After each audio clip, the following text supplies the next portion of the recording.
అందరికీ నమస్కారం. నేను శిరీష. సిరినెల హోమ్ వరల్డ్‌కి స్వాగతం. అందరూ ఎలా ఉన్నారు? బాగున్నారు అనుకుంటున్నాను. నేను కూడా బాగున్నాను. ఈరోజు శుక్రవారం అయితే ఆఖరి శుక్రవారం. చాలా అంటే చాలా అద్భుతంగా పూజ చేసుకున్నానని చెప్పొచ్చు నా దృష్టిలో అయితేను. అంటే ఊహించలేదు ఇలా 5 శుక్రవారం ఇలా చేసుకుంటాను. అసలు 5 శుక్రవారాలు చేసుకుంటాను కూడా అనుకోలేదు. మధ్యలో ఇబ్బంది వస్తుందని కానీ అమ్మవారి దయ వల్ల 5 శుక్రవారాలు చాలా అంటే చాలా బాగా జరిగాయి. ఆల్రెడీ మీరు 4 శుక్రవారాలు చూసేశారు. 5 శుక్రవారం అయితే కంటికి మనసుకి తృప్తిగా అనిపించింది. అంత బాగా పూజ చేసుకున్నాను. వేటితో పూజ చేసుకున్నాను, ఏమి అనుకోకుండా ఇంటికి తెచ్చుకున్నాను పూజకి. అలాగే కొత్త చీర ఇంచుమించు 4 వారాలు కట్టుకున్నాను, 5వ వారం కూడా కట్టుకున్నాను కొత్త చీర. ఈ చీర మీకు గుర్తుందా? నేను మా ఫ్రెండ్ చిన్ననాటి స్నేహితురాలు మా ఫ్రెండ్ దగ్గర గాయత్రి వస్త్ర వైభవం అని చెప్పని శారీ బిజినెస్ స్టార్ట్ చేసింది, దాని దగ్గర తీసుకున్నానని చెప్పాను కదా. ఇది ఆ చీర. కట్టుకుంటే ఎంత బాగుందో ఈరోజు చీర అంతాను. దానికి తగ్గట్టుగా ఇలా స్టోన్స్ తోటే జ్యువెలరీ అది పేరప్ చేశాను.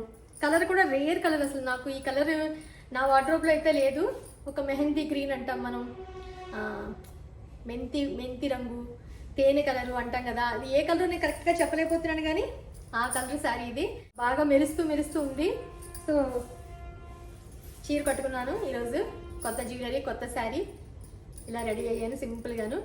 అంటే ఈ శారీకి ఏదైనా కొంచెం సింపుల్గా ఉండే జ్యువెలరీ బాగుంటుందని చెప్పి ఇలా స్టోన్స్ ఏదో సెలెక్ట్ చేసుకున్నాను. అమెజాన్లో తీసుకున్నాను ఈ శారీ కోసం అన్నట్టుగా. ఒక్కొక్క శారీకి కొంచెం ఒకలాంటి జ్యువెలరీ ఉంటే బాగుంటుంది అన్నాను కదా. సో అది ఇది శారీ.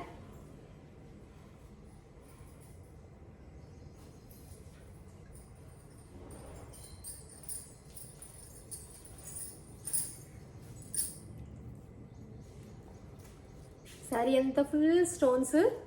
చీర అయితే చాలా బాగుంది. నేను ఇంతకుముందు కూడా షేర్ చేశాను. జెన్యూన్ తను, ఎందుకంటే చాలా ఇంట్రెస్ట్ ఉంది శారీస్ మీద. మంచిగా అందరికీ తన ఇంట్రెస్ట్ తగ్గట్టుగా శారీస్ అన్నీ బిజినెస్ చేయాలని ఇంట్రెస్ట్తో స్టార్ట్ చేసింది. సో మా ఫ్రెండ్స్ అందరం, నా చిన్న స్నేహితులు కాబట్టి మా ఫ్రెండ్స్ అందరం ఎంకరేజ్ చేస్తున్నాం. మీకు నచ్చితే కనుక మీరు కూడా తన శారీస్ని, తన ఇన్స్టాగ్రామ్ని ఫాలో అవ్వండి, వాట్సాప్ గ్రూప్లో జాయిన్ అవ్వండి. ఏదైనా మంచి శారీ కనిపిస్తే కనుక హ్యాపీగా పర్చేస్ చేయొచ్చు. ఒక నమ్మకమైన వాళ్ళ దగ్గర తీసుకుంటే మనకు కూడా సాటిస్ఫాక్షన్ ఉంటుంది. కాబట్టి మీకు కూడా మళ్ళీ షేర్ చేద్దామని తన నెంబర్ అది ఇస్తాను డిస్క్రిప్షన్లోను. ఒకసారి చెక్ చేయండి. ఇంక ఈరోజు శుక్రవారం ఏం పూజ చేసుకున్నాను, ఎలా చేసుకున్నాను అనేది, ఏం ప్రసాదం వండాను, ఏం పాట పాడుతున్నాను అన్ని వీడియోలోకి వెళ్ళి చూసేద్దాం. ముగ్గు పెడదామని అనుకున్నాను కానీ ఈరోజు చిన్న ముగ్గు పెట్టేసరికి పని వాళ్ళు రావడం మొదలుపెట్టారు. ఇంకా వాళ్ళు వచ్చారు అంటే గుమ్మం ముందు మొత్తం తొక్కి తొక్కి పెడతారు. అందుకనే ఇంకా ముగ్గు పెట్టడం అవ్వలేదు నాకు. అప్పుడే చిన్నగా మొదలు పెడదాం అనుకున్నాను కానీ ఇంకా వాళ్ళు అక్కడే తిరగాలి. మనలాగా పక్క నుంచి వెళ్ళమంటే వాళ్ళు వెళ్ళరు. అందుకని ఇంకా నేను కూడా ఈ వారం ముగ్గు పెట్టడం అవ్వలేదు నాకు. ఇంకా బయట పెడతాను కాబట్టి ఇంకా అదే ముగ్గు. అనుకోకుండా తామర పూలు దొరికాయి. అవి కూడా ఈసారి ఏంటంటే మరి 108 లేవు అతని దగ్గర. తీసుకుందామని అనుకున్నాను కానీ 32 పూలు అయితే తీసుకుందామని అనుకున్నాను. అసలు మణిద్వీపర్ణన పూజ చేసి ఎన్ని సంవత్సరాలు అయిందో కూడా నాకు తెలియదు. అప్పుడెప్పుడో ఛానల్ పెట్టిన కొత్తలో చేశానేమో పూజ. మళ్ళీ అప్పటి నుంచి ఇప్పటికీ మణిద్వీపర్ణన పూజ చేసిందే లేదు. ఎందుకునో 5వ శుక్రవారం అమ్మవారి అనుగ్రహం వల్ల అలా చేసుకోవాలనిపించింది. ఆ పువ్వులు చూసేసరికి అసలు వేరే పని మీద బయటికి వెళ్ళాను. ఇంతకు కట్టుకున్న కొత్త చీరకి బ్లౌజ్ తెచ్చుకుందామని చెప్పి టైలర్ దగ్గరికి వెళ్తూ ఉంటే పక్కనే పువ్వులు కనిపించాయి.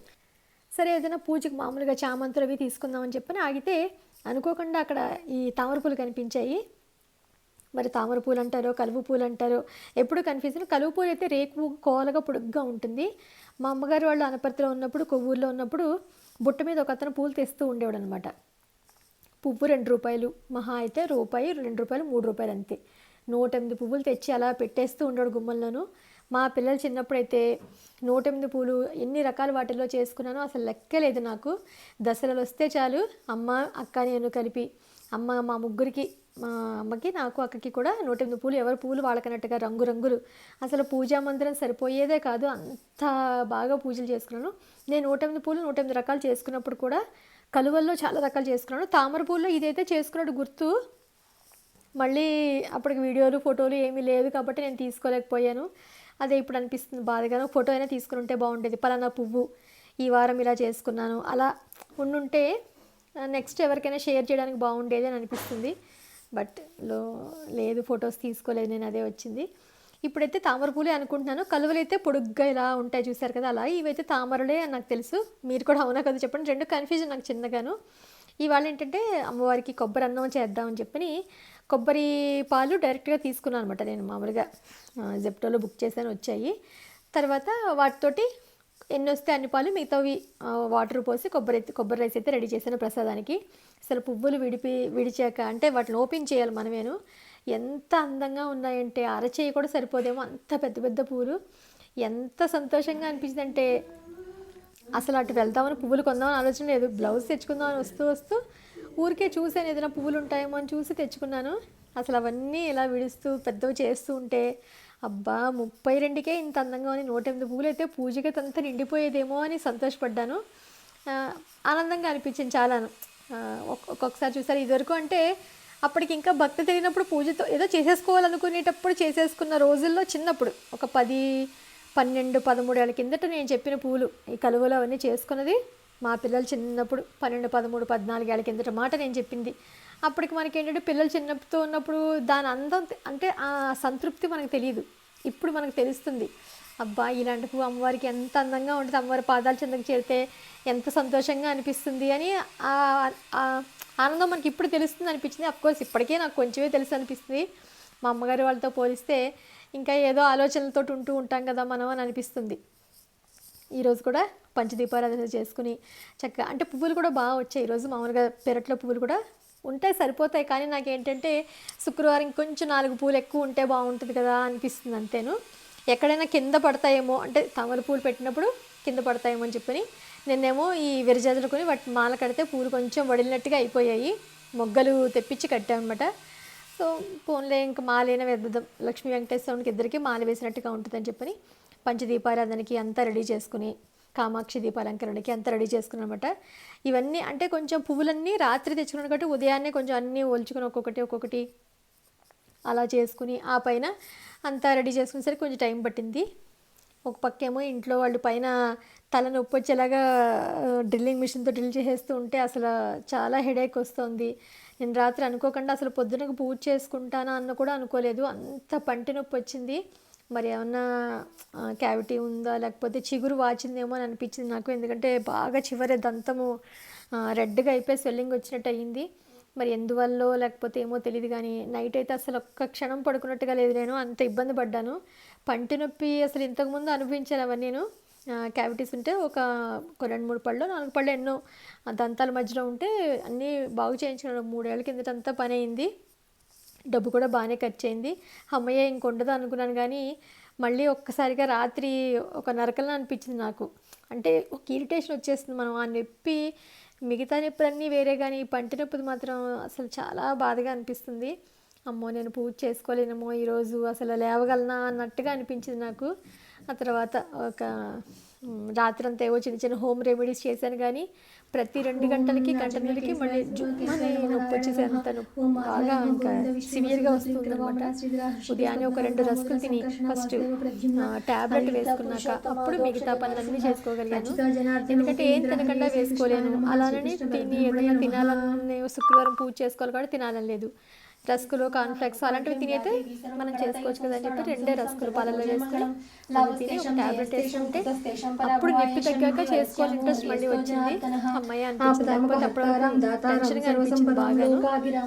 మొత్తానికి అయితే పూజ చాలా బాగా జరిగింది. ఎలా పూజ చేసుకున్నది మీరు అంటే వీడియోలో కొంచెం నేను లైవ్ పెడతాను, మీరు విందురు కానీ.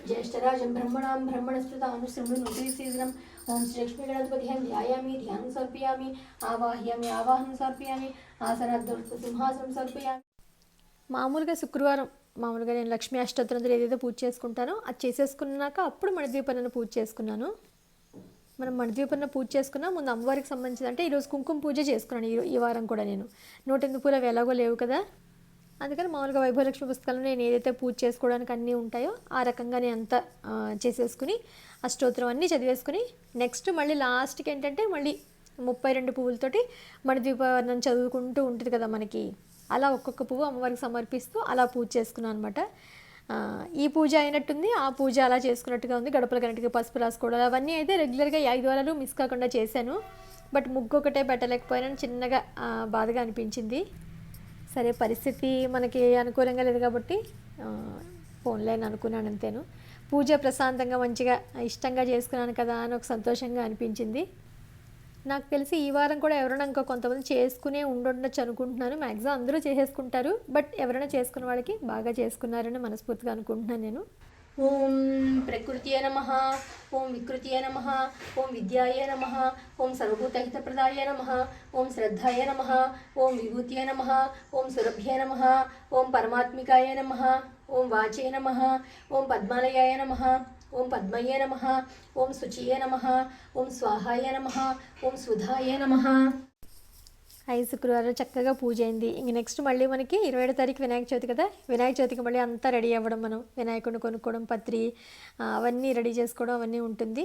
నెక్స్ట్ మళ్ళీ దసరాలు, ఇంకా వరుసగా మనకు పూజలు ఉంటూనే ఉంటాయి కదా. చక్కగా ఏదో ఒకటి మంచిగా చేసుకోవడానికి, ఏదో మనకు తృప్తిగా మనకున్న భక్తి అలాగే మన శక్తి ప్రకారం ఎంత వీలైతే అంతలో మనం చక్కగా పూజ చేసుకోవచ్చు. ఇవాళ పూజగా అయితే ఇప్పటికే కళకళలాడుతూ ఉంటుంది, ఇంకా పువ్వులు పెట్టాక ఇంకా కళకళలాడుతూ ఉంటుంది. మీరు కూడా ఒకసారి చూడండి ఎలా చేసుకున్నాను నేను. ఇదివరకు ఎప్పుడు మణిద్వీపన బాగా చదువుకుంటూ ఉండేదాన్ని. ఈ మధ్యన ఎందుకునో కొంచెం చదువుకోవట్లేదు. మళ్ళీ ఇవాళ చదువుకున్నందుకు చాలా సంతోషంగా అనిపించింది. ఒకసారి చూద్దాం. ఓం మహాశక్తి మణిద్వీప నివాసిని, ముల్లోకాలకు మూల ప్రకాశిని, మణిద్వీపములో మంత్రరూపిణి మన మనస్సులలో కొలువయ్యుంది. సుగంధ పుష్పాలెన్నో వేలు, అనంత సుందర సువర్ణ పూలు, అచంచలంబుగా మనోసుఖాలు మణిద్వీపానికి మహానిధులు. లక్షల లక్షల లావణ్యాలు, అక్షర లక్షల వాక్ సంపదలు, లక్షల లక్షల లక్ష్మీపతులు మణిద్వీపానికి మహానిధులు. పారిజాతవన సౌగంధాలు, సురాదినాథుల సత్సంగాలు, గంధర్వాదుల గానస్వరాలు మణిద్వీపానికి మహానిధులు. పద్మరాగములు సువర్ణమణులు, 10 ఆమడల పొడవును గలవు, మధుర మధుర మగుము చందన సుధలు మణిద్వీపానికి మహానిధులు.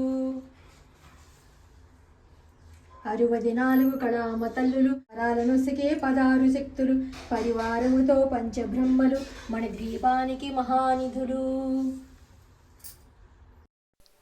ఒక్క పువ్వు పెట్టేసరికి అసలు ఎంతో తృప్తిగా అనిపిస్తుంది. అలాంటిది ఒక్కొక్క పువ్వు అమ్మవారి పువ్వుల్లో పాపం మునిగిపోయినట్టుగా ఉన్నారు. ఇంకా తీయడానికి కూడా ప్లేస్ లేదు, ఎందుకంటే తీస్తే పడిపోతాయి కదా అన్నీ అని చెప్పని. మొత్తానికైతే పండు కొబ్బరికాయ కొట్టి కొబ్బరన్నం నైవేద్యంగా సమర్పించాను. తర్వాత హారతి పాట. అంబరాజరాజేశ్వరి జగన్మోహిని, అంబరాజరాజేశ్వరి జగన్మోహిని, జగదంబే మంగళకారిణి, జగదంబే మంగళహారతి, అంబరాజరాజేశ్వరి జగన్మోహిని, జగదోద్ధారిణి విఘ్న వినాశిని, జగదోద్ధారిణి విఘ్న వినాశిని, స్థిర సుఖదాయిని మాతా జనని, స్థిర సుఖదాయిని మాతా జనని, జగదంబే మంగళకారిణి, జగదంబే మంగళహారతి, అంబరాజరాజేశ్వరి జగన్మోహిని, అంబరాజరాజేశ్వరి జగన్మోహిని. ఇది ఈరోజు వీడియో. మీ అందరికీ నచ్చిందని అనుకుంటున్నాను. మళ్ళీ ఒక ఇంట్రెస్టింగ్ వీడియోతో మిమ్మల్ని అందరినీ కలుస్తాను. అంతవరకు బాయ్.